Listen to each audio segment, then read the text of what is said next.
Hey there, I'm Justin Chamness, and this is the Real Estate Wholesalers Club, where we're taking care of our families and we're building something for our families here using real estate wholesaling to create a future, a blessing, a legacy. Okay, that's a big word, legacy.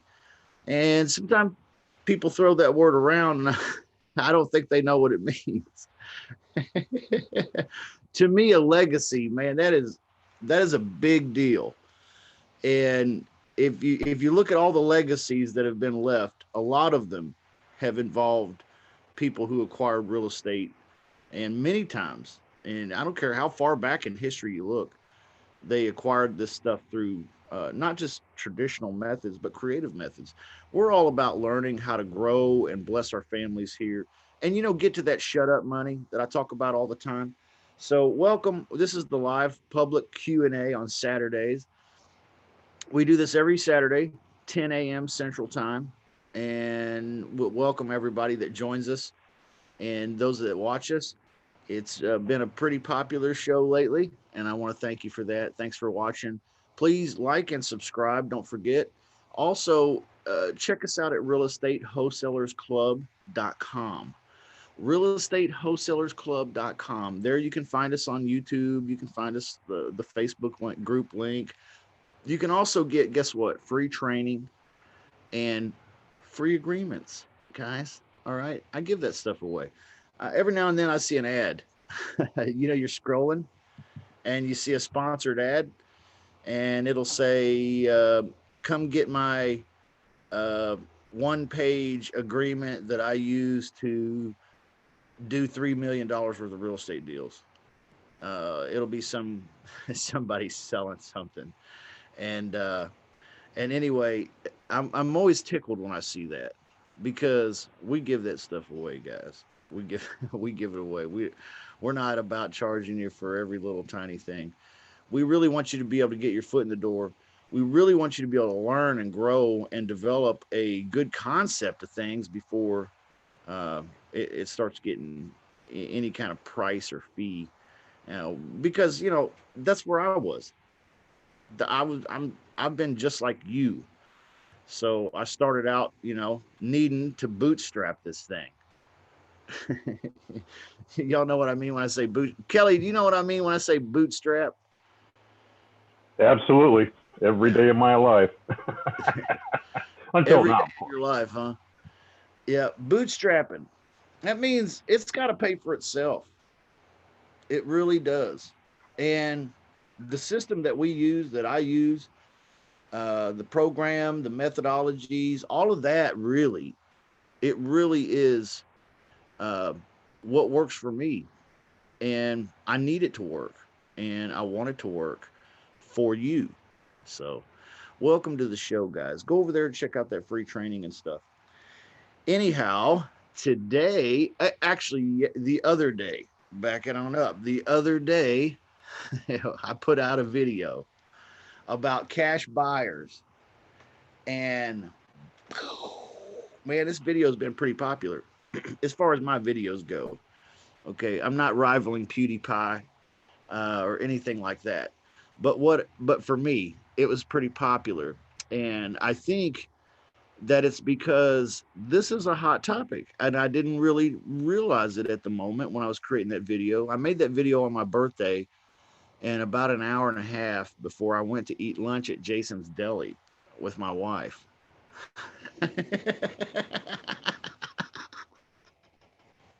Oh my god! I don't know why is that so funny. I don't know. It is. I'm 43, and I guess that's what 43-year-olds do on their birthday. Like, I remember when I used to do some crazy stuff. It wasn't. I didn't even have a birthday unless I got real fucked up on something, and just did some crazy stuff. I mean, I don't know if you guys have ever been. Have you ever been to college? Okay, then you know what I'm talking about. Most of you do, but I'm 43 now, and I'll rarely touch a drop of alcohol. Every now and then I will, but now I'm just going to Jason's Deli, y'all. I don't even do the meats.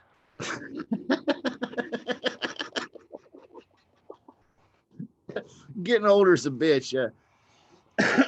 Anyway, I made that video about an hour and a half on my birthday, so I just kind of tossed it together and then went to Jason's Deli. And when I came back, I was like, "Holy smoke, this is a popular video." Well, I'm sorry, guys. Jason's Deli. Jason's Deli. Hey, shout out to Jason's Deli this morning because it's really freaking good. I love them little muffin things. Hey, gotcha. All right. Anyway, let's talk about cash buyers, y'all. Cash buyers. Now, we talked about them the other day, but I want to talk more about them today. Of course, today is the live Q&A. So if anybody here in the Zoom room, and by the way, thank you everybody that's in the Zoom room for joining us. I want to say hey to Rick and Raed and Kelly and James. Hey, James, I was thinking about you, man. I didn't see you the other day, and or your partner, and I thought, well, man, I wonder if those guys are off on vacation or if they're maybe just busy. But been thinking about you, man. So good to see you here, and good to see everybody here. And thank you for watching out there in the ether. All right, so I want to talk about cash buyers today, but I also want to take your calls. I want to take your questions. I want to get some stories from you guys, whatever you want to share. Feel free. This is the Real Estate Wholesalers Club is about you guys. So feel free to share. Feel free to interrupt me. Go ahead and do that. But until then, I'm going to talk a little bit about this cash buyer stuff. Cash buyers. It was a video on how to build a cash buyers list in a matter of just minutes, really. Okay. And I demonstrated a testimony from somebody on our YouTube channel. And then I also went and showed you how I could do it right in front of you in a matter of minutes. And I think I added 125 right away to my cash buyers list. Okay. And that's for my local market area. Now the reason I think this is important is because I believe in being a full-fledged real estate wholesaler, guys. I don't believe in being a one-trick pony. There's a lot of coaches out there and teachers and gurus that want you to embrace a strategy. Okay. And I'm all good with that. You got to start somewhere, but don't you see how you could be leaving money on the table with a stack of leads if you don't understand how to pick up an ugly house deal, if you're only focused on pretty house deals or creative lease options, lease purchase, subject to, things like that. If you're focused on that stuff, and here's what gets me, guys. If you're focused on nothing but subject to, and that's the only thing you know how to do, I guarantee you're leaving a lot of money on the table. Okay, so don't be a one-trick pony. And that's why when you go to the website, you'll see that there's more than just one technique that's free training with agreements.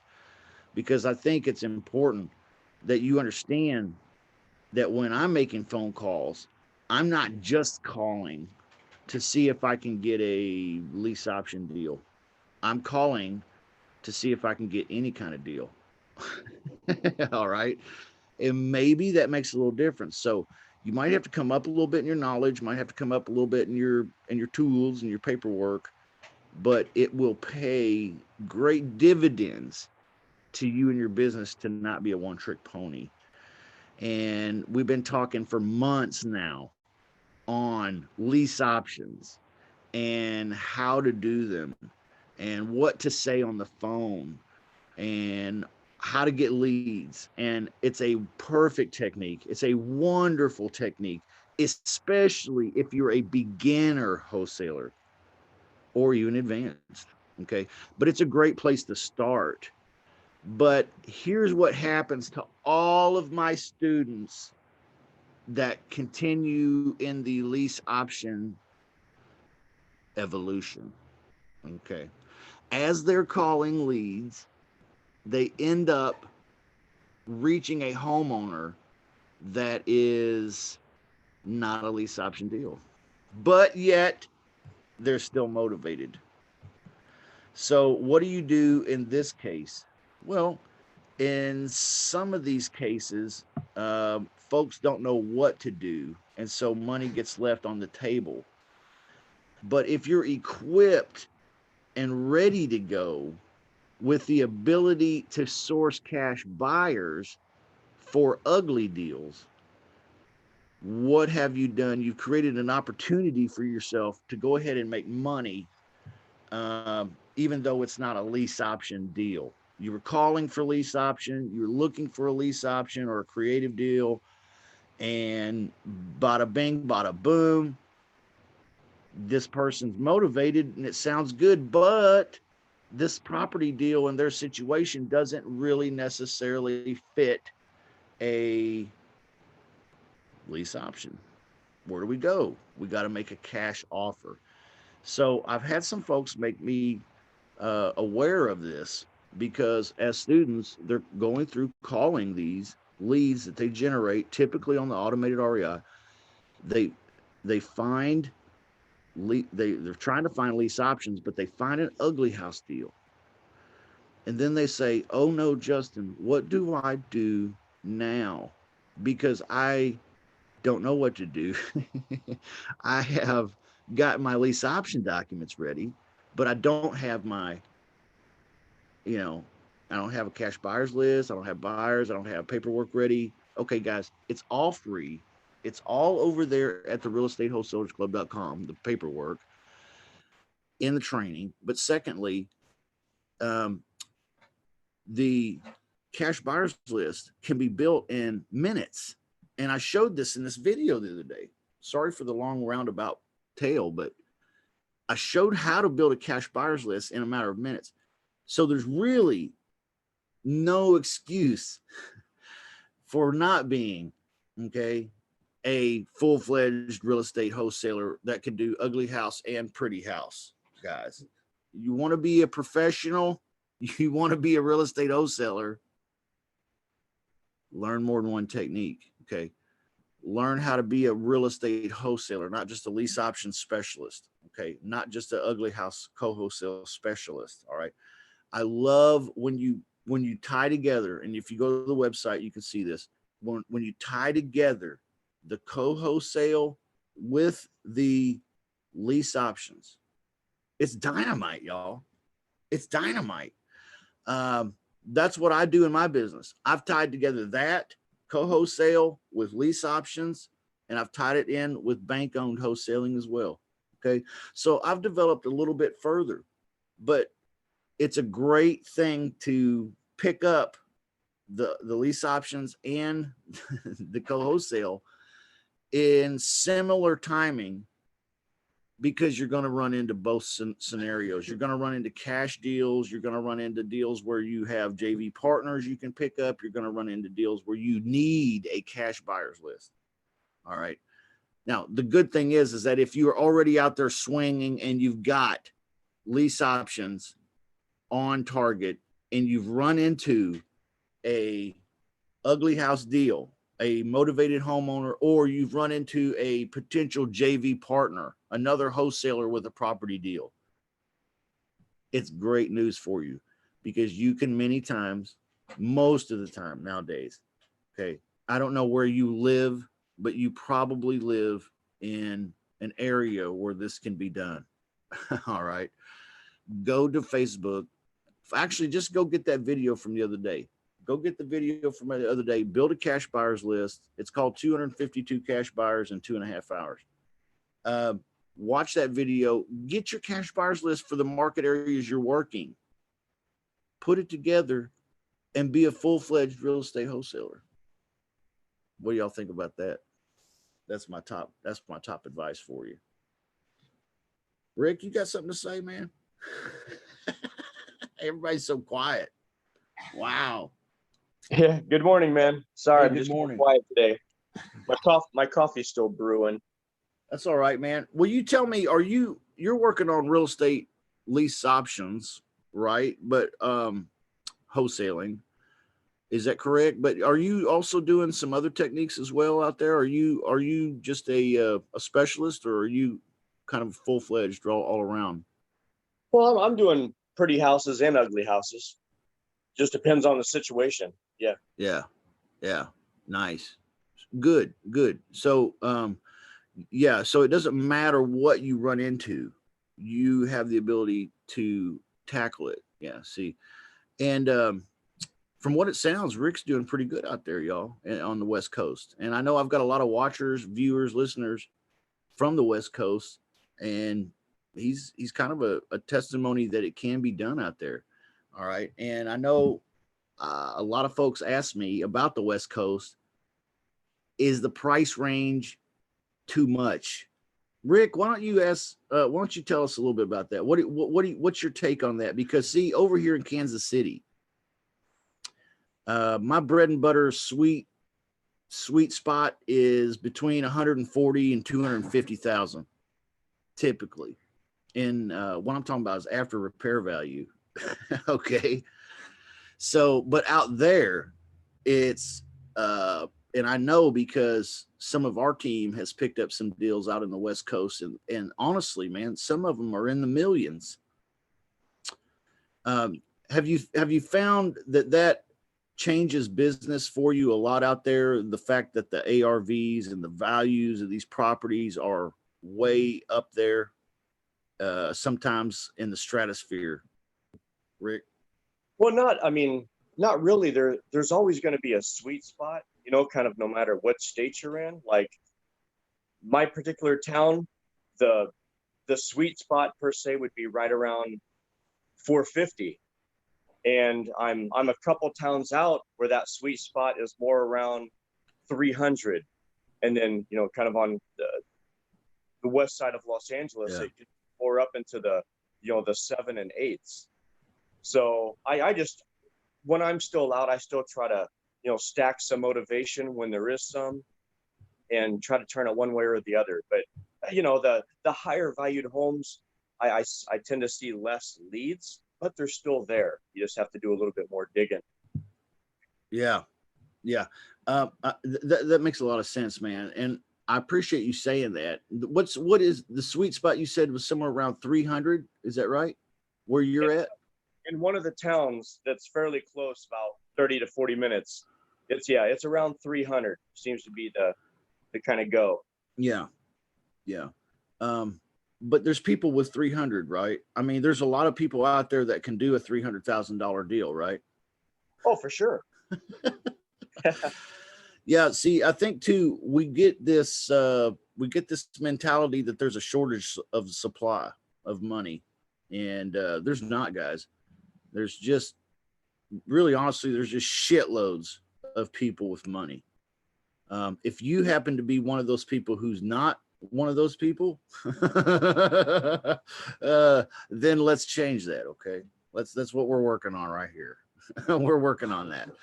So if you're out there listening, don't be scared away by the after repair values. There are buyers out there that will buy these. Cash buyers. Is that right, Rick? You got cash buyers out there that'll pay big money for big properties? Yeah, because there's big returns. Yeah. Yeah. Big returns. Hey, and let me tell you another thing, folks, about higher priced, higher end homes and working with the people that you work with when it comes to higher end homes.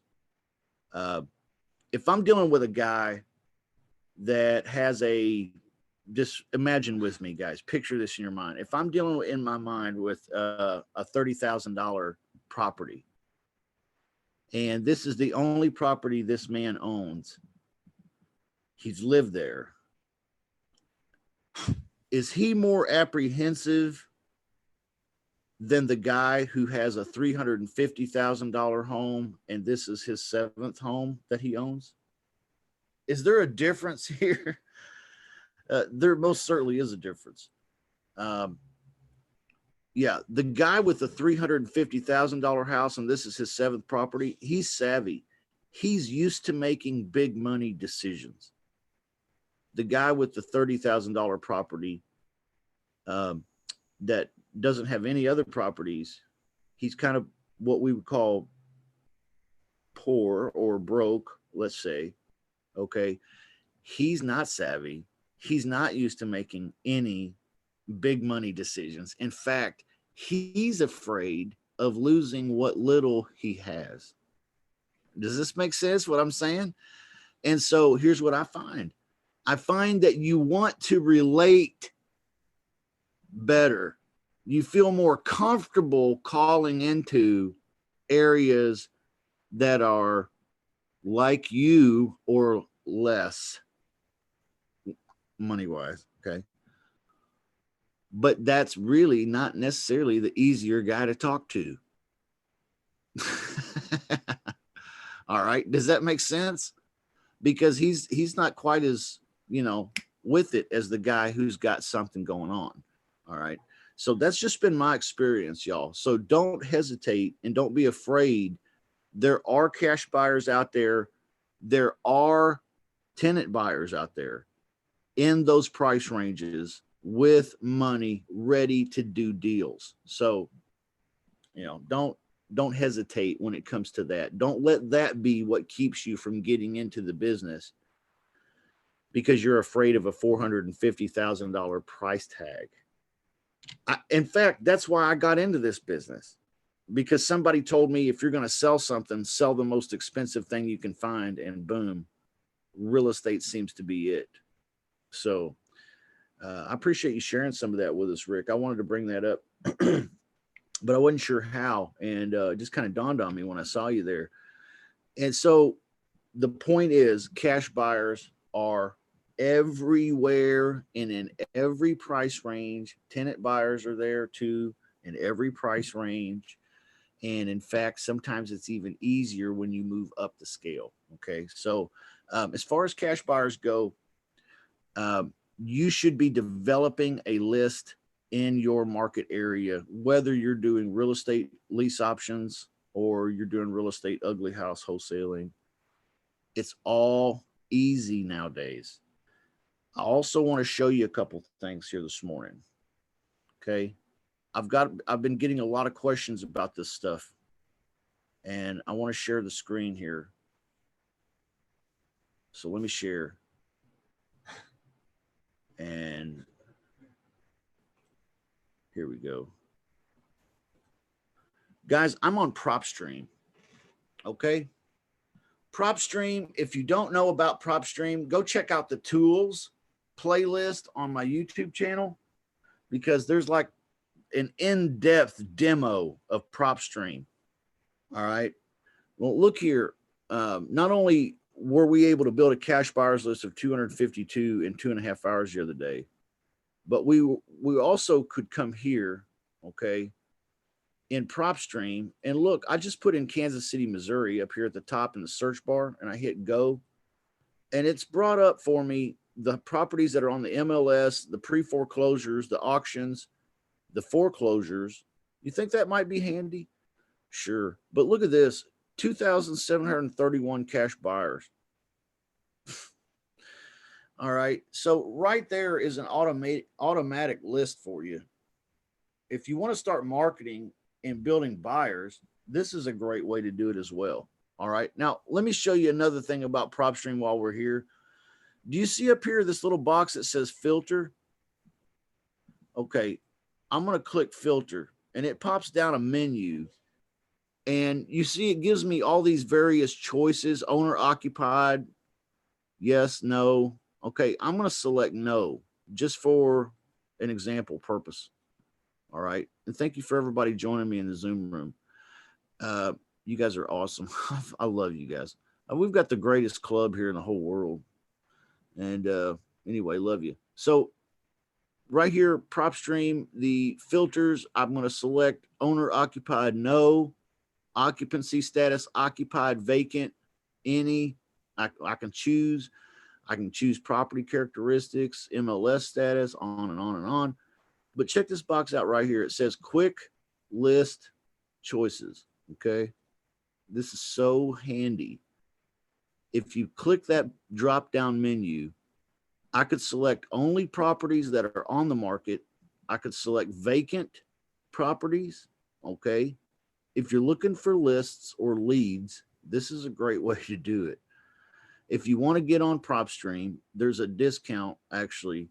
If you go through the link on our website in the tools section, realestatewholesalersclub.com, just go click the PropStream thing in the tools section, and you'll get a little discount and a free trial. But anyway, right here, liens, pre-foreclosures, auctions, bank owned. Okay. If I want to do bank owned wholesaling, this becomes massively important for me. All right. Look at the next one though, cash buyers. All right. So if I'm looking for cash buyers, boom, there it is. High equity. This right here might be a great target for doing lease options and creative things. I'm sorry. I was thinking about that backwards. High equity. Yeah. So actually this might be really good for like picking up tired landlords and rental properties and stuff. Free and clear. Bankruptcy. Man, isn't that cool? Divorce list, tax delinquencies. What is this? Flippers. All right. Now, here's one that I talk about all the time, guys. And I wanted to show you where it's at because I get a lot of questions. Because a lot of folks are like, hey, listen, I'm doing the real estate wholesaling technique of lease options. And I'm working the automated REI. I'm doing automated REI. I'm getting leads. I'm calling leads. But Justin, here's my problem. I don't want to go statewide. I don't want to go into other markets. I just want to be in my little market here of 1 million people or whatever it is. All right. Well, that's perfectly fine. You may, though, agree with me that automated REI, as wonderful as it is a bit of a shotgun approach. Okay. So if you want to be in just an isolated area, here's a gold nugget on automated REI, guys. It's an awesome machine for this as well. Use it, but upload zip codes. Okay. Don't just blanket a town. Upload zip codes. That way you can exhaust an entire area, even though it's a relatively smaller market. All right. So that's a tip on automated REI. But if you are on automated REI and you're working a local market area, you may find yourself in a position where you want to create leads or find leads through other means. And there's nothing wrong with that. I love automated REI, but you want to be a business. You want to have other marketing, other advertising things going on as well. All right. So this is a great way to do it right here. Let me slide down. I tell people if you're going to do lease options and you want to get away from the automated REI, or you want to, I don't mean get away from it, I mean like add to it, then expired listings. Have you heard me mention that to you before? I said expired listings. These are MLS listings that are no longer active. Excuse me. They did not sell on the MLS for whatever reason. Okay. So they have fallen away off of the MLS, failed listings. That's what that means. And it's an expired listing. So failed listings right here. This is a great list. So you can, I'm just going to click that right now. Okay. And then let's take a look at it. Just in Kansas City, it looks like there's 99 pages. Okay. And you can see right here, it says status failed. Status failed. See, these are all properties that were on the MLS that have not successfully sold in time. All right. Now, that's a great, great list to begin working for creative deals or even ugly house deals. I like working it for lease option deals, and here's how I do it. All right. And then I want to get back to cash buyers for a second. Here's how I work this list. I take a white sheet of paper.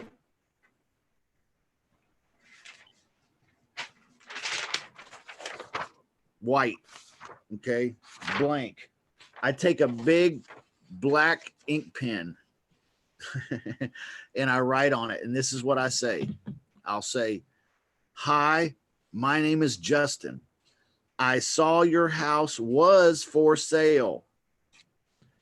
If it is still available, I am interested in talking about buying.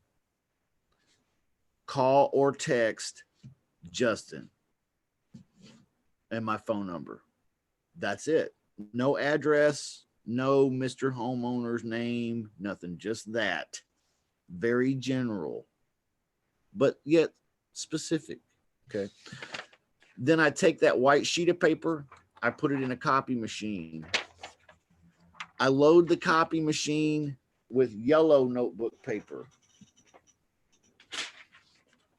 This stuff. You see what I'm talking about? Yellow, the yellow notebook paper.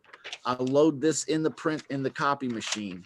So there's 50 stacks of this yellow. I put the note on the top, close it. It prints off like 100 of these notes on yellow. And it looks like I wrote it every time. It's even on notebook paper. Okay, then I stick it in a invitation envelope. And here's the hard part. Someone needs to handwrite the address off of PropStream of the homeowner. Okay. On this failed list, we're talking about expired listings. Okay. Once you have that put together and you've handwritten the address, put a first class stamp on it. Okay. If you like it, then you should have put a stamp on it. Kelly knows what I'm talking about. If you like it, then you should have put a stamp on it. Okay. Just waiting for the dance that goes with that. Man, I can't do it. Hold on. What? You couldn't see the bottom half. That's because I'm not wearing pants. Okay. No, I am wearing pants. I'm just kidding, y'all. You want me to prove it? All right. You people don't pay me enough to wear pants. Man, that's what's so great about this job. You know, it's like you don't have to wear pants. That's just another, benefit of the whole deal. You guys ever see that Night Court? You remember Night Court like 25 years ago? It used to come on late at night. It was such a great show. Yep. Judge Harold T. Stone. And remember, it was always kind of a gag that he was nude under the robe. And so, yeah, that's kind of what it's like to be a real estate wholesaler coach. I'm nude under the desk, y'all. No, I'm not.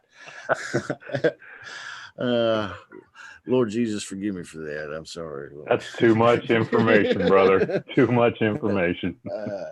We'll save that for another Saturday. That sounds more like a Wednesday night private VIP session. So what you're going to do though is you're going to handwrite that and drop them yellow letters in the mail. Okay, this is how you do it manually. You can pay a service to do this, guys. You can pay a service to do this, and it will work just fine. They do it much the same way, I believe. Okay, they make them in bulk like that too. So, but I like doing it in an office, and I find it to be not that complicated. It'll give your give your kid or somebody around something to do, writing addresses for a little bit, and then you're going to drop 50 or $100 on postage. But here's what will result typically. Okay, don't come hunt me down if you have a different result. I cannot guarantee results here, but here's what I can guarantee is that what I'm about to tell you happened to me. Okay. So this is what I know to be true. And I've done this many, many times, guys. And in fact, I ought to incorporate it into my regular routine monthly drops, but I'm not doing it currently, but I should. These yellow letters to the failed listings. But the reason why I'm not is because I'm comfortable with doing virtual, and so I'll do the automated REI just wherever and whatever deals come to me. So a little bit different scenario for me, but in my local market, this has worked many times. If I'm looking for a deal, and in fact, I will be looking for a deal in my local market here, probably around the first of the year, because Mama wants to move. So I think we might be moving. Anyway, that'd be cool. So, and I think I'm going to document that because I'm going to snag a for sale by owner deal where I can owner finance it, and I want to show everybody how I get this property that I'm going to live in, because I bet a lot of people want to do that too. And they want to live in the house, or they want to get a house like this to live in. When you send out an expired list like this, of failed listings with the yellow letters that you've handwritten, guys, the phone starts ringing almost immediately. That's my experience. Okay, almost immediately, and it'll still ring 2, 3, 4, 5 days. Okay, before it starts dying off. And the reason why is because that's when the mail hits, boom. You know, these homeowners who were unsuccessful with selling the property, who probably hate realtors now for some reason, right? You get that, right? I mean, they had it on the MLS for 6 months probably, or 90 days to 6 months, and now it's it's off because they don't want to relist it. Some of them will, some of them have, some of them won't, because they're disgruntled now, okay, with the realtor community and how that whole thing played out. And now it never even sold. And, honestly, that realtor, he didn't even show the property. It was always somebody else. And we never even talked to him, but like twice the whole 6 months. And, that shit happens, y'all. It happens. And it happens a lot. So I've had a student ask me the other day, they said, should we be sending the failed listings? Should we be sending them like the day they expire? Or should we wait like a couple, 2, 3 weeks? No, don't wait. Get right on it. Right on it. Okay. Because the day it expires, they're either going to relist with another realtor, they're going to try to relist it as a for sale by owner, or if they get your note, they're going to talk to you. Okay. And this is how you also create some inbound people calling you. All right. Which is nice. It's real nice to have. So work that failed listings. Let me show you one more time where it's at, because I haven't been on that screen here for a minute. Okay. When you're on PropStream and you do the search bar, you go over to filters and you see the quick list choices. It's all the way down at the bottom. Okay. Now, if I want to find cash buyers, I'm just going to click the cash buyers list. And boom, here it is. Okay. This is for my particular market where I live. And look, there's just tons and tons of property deals that have been purchased through cash buyers or by cash buyers. Page 1 of 274. Okay. So there's a lot of potential here. If you're struggling getting a cash buyers list, it's just because you're drowning in the shallow end. That reminds me. Justin? Yeah. I got a couple of questions for you. Yeah, go for it, man. Can you give me a definition of a cash buyer? I mean, I know the obvious is that they're cash buyers, but what distinguishes them from somebody who buys the house and pays cash, or how do they know that it's a cash buyer as opposed to somebody getting a mortgage? Yeah, usually it's indicated on the paperwork, on the contract, the agreement. And used to, we were able to, as real estate people, we were able to kind of like, it's we would put on the contract that it was cash, but then we would close with a loan. We'd have a loan anyway, or we'd have a private loan, or we would have hard money, or, you know, however. And normally, you know, people would let it slide. But man, you know, I've noticed lately in the last year or so that the title companies and people, they want this stuff right, man. I mean, they want it right where it's, if your buyer is a cash buyer, that means he's bringing cash to the table. He's not getting a loan that's being recorded on the deed. Okay. Meaning he's not setting up in the state of Missouri, for example, it's called a deed of trust. Okay. So it's in most places, everybody knows it as a mortgage. So if he's getting a mortgage or a deed of trust is being put here, then that he's not a cash buyer. He is going to be considered a buyer that needs financing. So when you have a true cash buyer, they got cash and they don't need some of the other stuff that a non-cash buyer needs. For example, if you are working with a non-cash buyer, they have to have a deed of trust established. They got to get a mortgage. They're going to have almost 100% of the time. Okay. They're going to have an inspector. Also, an appraiser. Okay. Also, if it's a junker, they're going to have a contractor's scope of work. Okay. The scope of work is a detailed recipe of how to put this place back together and what it costs. That's a scope of work. So if a buyer is not truly a cash buyer, then look at how many people can fuck your deal up. You see where I'm coming from, man? Yeah.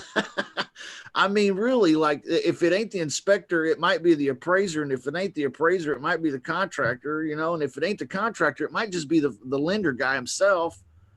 And then you get into the place where you get heartache because the day before closing, your buyer's inspectors report made the contractor change his scope, which made the lender change his outlook. And we're not doing it no more.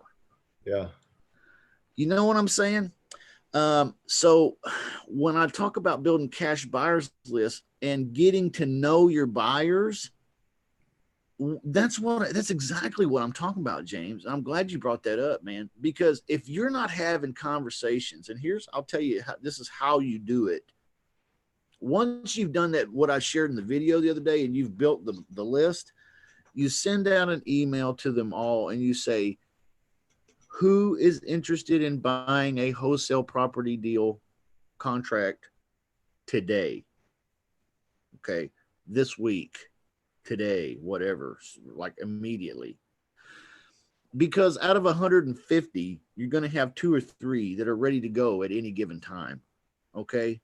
So you want to get the 2 or 3 that are ready to go, and you want to find out. You want to go through, and this information is over on the website too, realestatewholesalerclub.com. So in the free training section, there's a buyer intake form. Mm-hmm. Okay.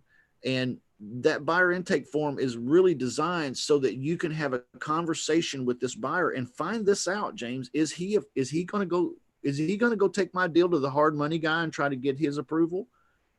And that may not disqualify him if I need a buyer real bad and he's interested, but I need to understand before I get into a contract with the guy, and then we go through due diligence periods and inspection period ends, and then the contractor needs to come out, and then the inspector needs to come out, and then the appraiser needs to come out, and then the title company sets a closing day, and then, gut wrencher, the day of the guy won't fund. You know, I need to know where the guy's at. And you know, if I'm going to take a risk like that, I need to know I'm going to take a risk like that. If I also want to know, and here's what I really, really, really, really want to know, is the guy a true cash buyer? If he's a true cash buyer and the only person he needs to get approval from is himself and his wife or his partner. Perfect. Perfect. Let me add you, sir, to what I call my dedicated buyers list. Is there any particular areas, zip codes? What's the after repair value? What percentage per square foot do you usually like to get into as far as repairs go? You know, go through that buyer intake form and get that information and find you a handful of buyers out of the masses, find you a few. Okay, here's the nut cut. If you can get, I gotta stop saying that. Here's the nut cut. I don't even know what that means, but it sounds real fucking painful. All right, so here's the thing though. If you have 150 buyers on your list, 2 or 3 are ready to go at any given time. But if you find you 2 or 3 really good buyers that are truly cash buyers that like you and that you like them and that you know what they're looking for and you know you're inclined to serve them, you can make a couple $100,000 a year off of those guys. I mean, that sounds nutty, but it ain't. It's just arithmetic. So the cash buyers list, man. Okay. Got a question for you in regards to, choosing your buyers, but, typically as an investor, we go with the ARV times 0.7 minus repair costs. And that's, pretty standard formula in this industry. But are you finding that when you're talking to some of these cash buyers that they may accept a lot less equity, maybe 80% or 85%, especially if they're a buy and hold buyer? Yeah. There's different kinds of buyers out there in the cash buyers list. One is the fix and flipper. He's the 70% all in guy. That guy is forever and always with us. Okay. Yeah. He is forever and always here. And the reason why he is forever and always here is because he's always going to be able to get hard money.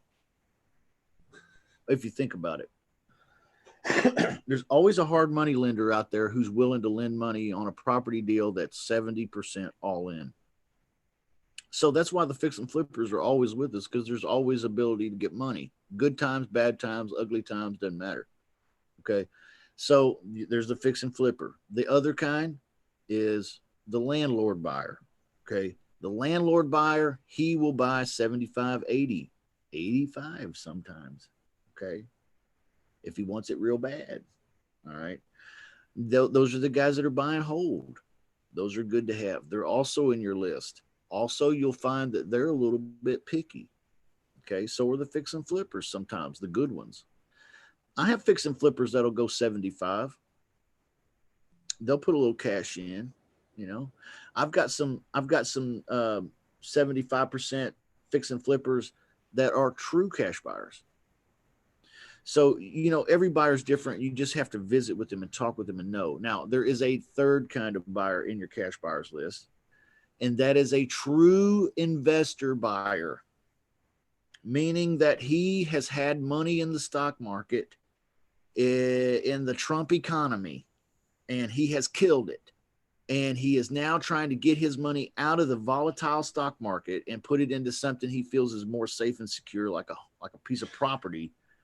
So he's going to buy a house, and he's willing to put in 90%.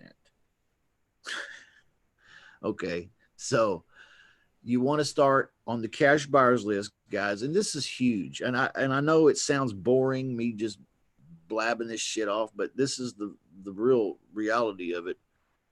On your cash buyers list, when you pull that stuff off of PropStream, the first people that you want to look for are the people who have bought 2 or more homes paying cash, right, in the last 6 months and used their own private name. Okay? That's a great place to start. Now, there's not going to be very many of them.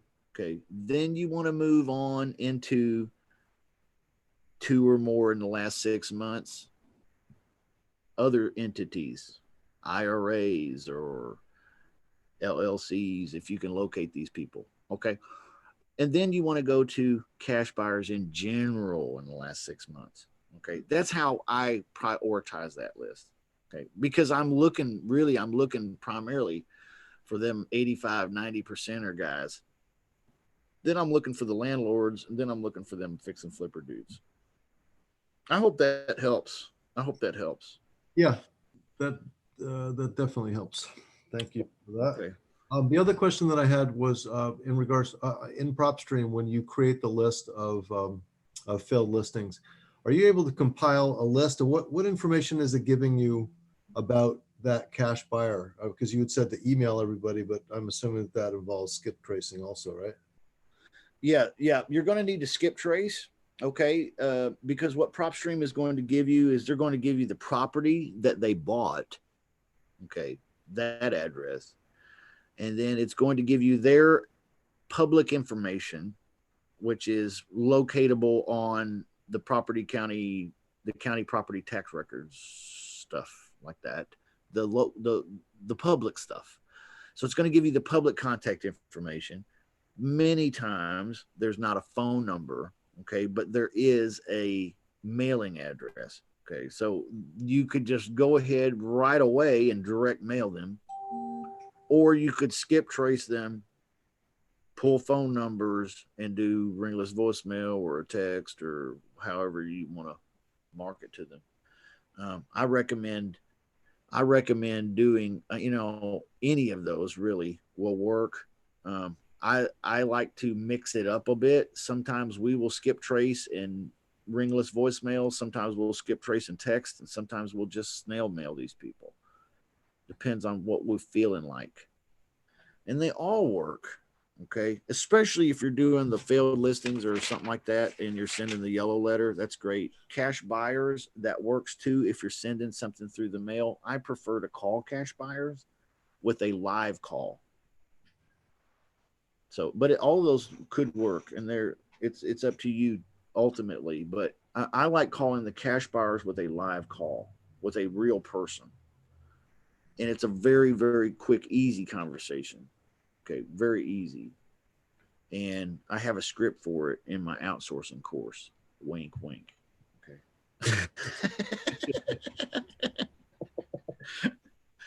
Oh gosh. Okay. You guys are fun. Did I answer that question, or did I just like ramble off, man? A little of both. Okay. Are you able to compile a list? Can you select all the cash buyers and be able to create a mailing list from PropStream doing that? Oh yeah. I should mention that. You can.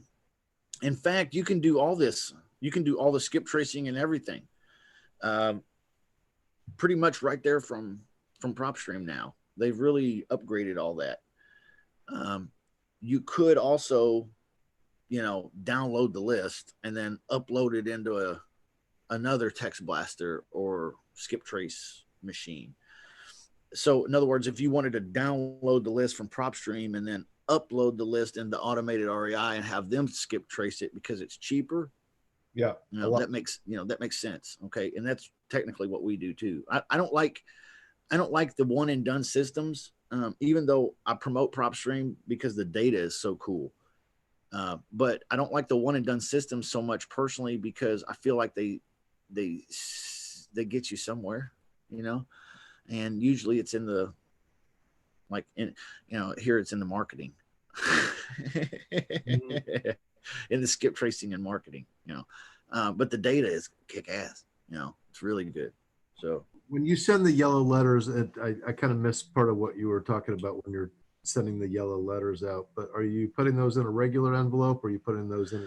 No, we're putting them in an invitation style envelope. Okay. Yep. And then handwriting it. I'll tell you what does not work, and I thought it would, and I don't have one here near me, but I tried this last, and it's how a normal 8.5 by 11 sheet of paper normally folds into a letter, and you buy just a normal envelope like this, and you just stick it in that envelope and seal it Right. off. Okay, I thought this is not what I buy. Okay, this is not what I recommend. I recommend you get the ones where you fold it like that, like a little square, invitation style. Okay. Here's what I tried that doesn't seem to work as good as I thought it would. I bought the full size envelopes like this, and then, but they were bright yellow. Okay, like neon yellow, like my shirt today. And I thought, man, that'll really pop and people will grab that and open that up. Shit. It was like, it screamed, I'm some kind of advertisement or credit card. So, yeah, you want to make it look like it's you. Because it is. You know, if you come across looking like Time Warner Cable, then people are going to cuss at you. You know what I mean? Yeah. Do you do any kind of lumpy mail? I mean, do you go to Dollar Tree and maybe find something you can stick in the envelope to make people curious enough to open it up? You know, I've thought about that many times, and I've even investigated it a little bit, but I've never done it. I had really good success with that back in the 2000s. I'd put, I think I bought a bag of keys, just cheap keys. They didn't go to anything, but there was just cheap keys. I put those in the envelope. Yeah. I got good response from it. Yeah, that's cool. It's a good idea. It takes a bit of creativity to think up what you can afford and will also ship for the same rate. But fit in the envelope, you know. And I guess there's a lot of things that could work, but you know, as creative as I am at times, when I think about things like that, it's like my brain quits, man. Yeah. Like you said, key, and now that's all I can think about is a key would go in there. And I'm like, but what else could go in there? And then I thought about one of them little round chocolate things. Yeah. Then it would melt and then it would be smeared all over. So see, you know, put 3 or 4 pennies, 2 or 3 or 4 pennies in there. At least it's going to look like there's something of minute value. Yeah, it's a good idea. Anything you can do to make your mail piece unique and original. Okay, and what's the word? When you're not, it's just you. You know, it's so genuine. You know, it's just from a person. It's a personal thing. It's not a businessy advertisement. That stuff hits the garbage. I don't know about you guys, but I don't even open that shit. If I can tell what it is before I open it, and that's what it is, I don't even open it. And I'm guessing a lot of people are like that too. So, yeah, originality is the biggest key. Yeah, let me mention one more. I don't know if you got more questions. That's cool, but I wanted to mention one more thing before we kind of wrap up, and that is that I want to start. Somebody mentioned to me from the VIP room that they want to do accountability teams, and accountability teams as far as like partners go. So in other words, like Kelly and Rick would be partners, for example, and they would keep each other accountable to a certain degree, you know, like, oh man, like who's going to make calls or who's going to, how many, or what days you work in this week, or what was your goal, or, you know, that kind of stuff. And then somebody else brought it up to me. You want me to reassign you? Is that what you're saying? Just kidding, man. Just kidding. Kelly, nobody wants to play with Kelly. No. Yeah, I get that a lot. What's the matter with me? Nothing, man. You're beautiful. You're so brave, Kelly. You're so brave. I come here for the abuse, man. To pick on me for my mask and shit. I love it how you came to the right spot, buddy. Saturday abuse. Exactly. Wife's at work, so I got nobody to beat up on me, so that's why I come here. No, I'm just joking, man. I love the good humor. It's wonderful. Yep. What was I talking about? I was talking about accountability. That's right. So accountability. If you're interested in doing accountability teams, then I need you to go to the Facebook group, and I need you to find the post that I just put up there like yesterday, and volunteer yourself to be on a team until I figure out a better system for that, man. And I'm working on it. Janet says she's always the last to be picked with your hands up. Well, I'm not going to make any short person comments here. Okay. But you are a small person, and it might be that they just don't see you because you'd be a wonderful teammate here for accountability. In fact, Janet ought to be a team captain for accountability team. I'm serious. You got the gift set and the qualities for that. So thank you.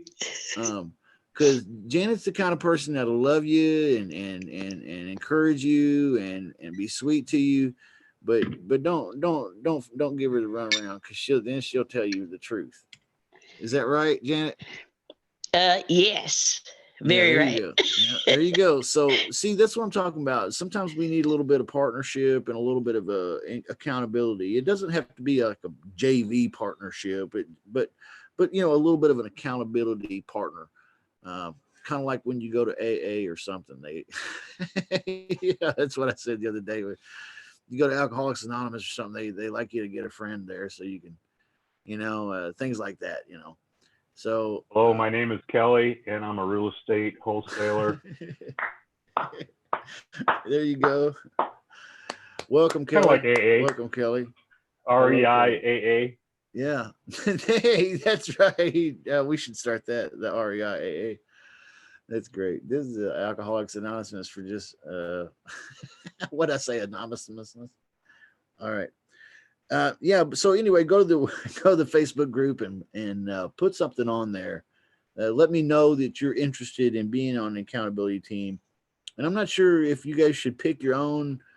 I think probably should, pick your own accountability partners, but maybe we should have a list. I don't know. Anybody with ideas on this, throw them at me, because we need to figure out how we can structure this. A list of people, on the Facebook group, there's a tab that's available called mentoring, and maybe we could have some, some student mentors that can kind of just be the accountability team leaders, and people can, check in with you if they need it. You can check in with them. I don't know. I'm just talking here, guys. But if it's something if it catches fire in you and you got ideas, or you want to, throw them out there at me. Okay. It's all about you guys anyway. It's not about me. So let's, if you got ideas, let's hear them.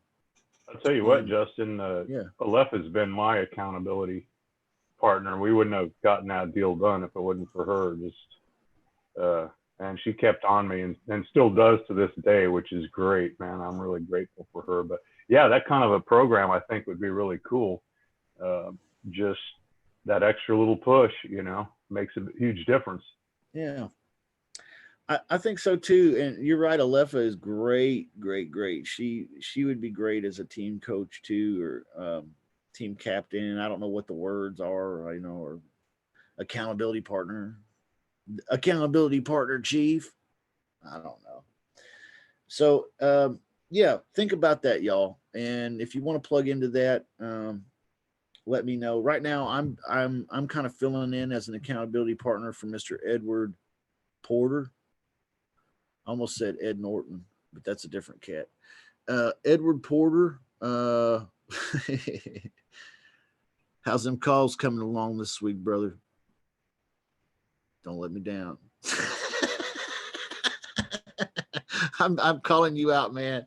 I'm just picking on you, Edward. I know you're watching. I saw you. All right. Hey, anyway, man, I know you're doing good. If you're not doing good, you still have time. All right. Anybody got anything else before we wrap up? It's been kind of a weird show today, and I've been all over the place, but I had some things I wanted to share with you about, like lists and cash buyers, and why you should be doing this, and where you can find some things, and just some numerous questions that have kind of flowed in lately from like a lot of people, the same questions. So anyway, I appreciate y'all being here. Anybody got anything else?